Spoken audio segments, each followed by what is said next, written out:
St. Gianna Oratory presents Daily Thought of St. Francis de Sales for December 5th. When a diamond is nearby, it hinders the attraction by which iron is drawn to a magnet. It does this without taking away iron's magnetic properties, since the magnet acts as soon as the obstacle is removed. Similarly, the presence of venial sins does not actually deprive charity of its strength and power to act. Yet, in a certain way, it weakens it and deprives it of its activity. Hence, charity remains inactive, sterile, and unproductive. With venial sin, we concede more than is proper to a creature. We busy ourselves more than we should with things of earth. Yet, for all that, we do not forsake the things of heaven. From the life of St. Francis de Sales.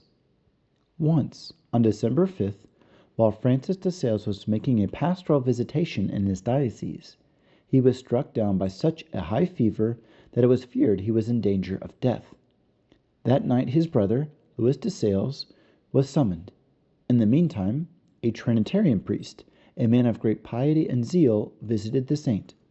Our invalid was greatly consoled by a conversation about spiritual matters and received the scapular of the Third Order. While he was receiving a diploma of affiliation with that pious and charitable society, Louis de Sales arrived.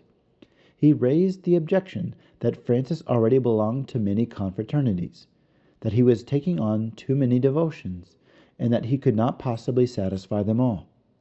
The saint gave this answer, which was quoted at the process of canonization. "My good brother and friend, do not be upset. Love is my surety that I will fulfill all my spiritual obligations.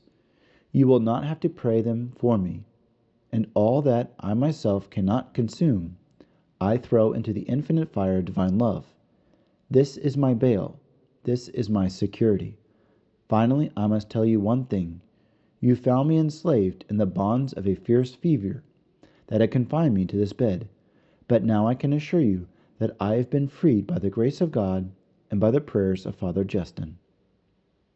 In fact, the holy bishop was so perfectly restored to good health that on the next day he resumed the visitation of the diocese. He spent several days with that Trinitarian religious and provided for him many generous offerings for the apostolate of that order.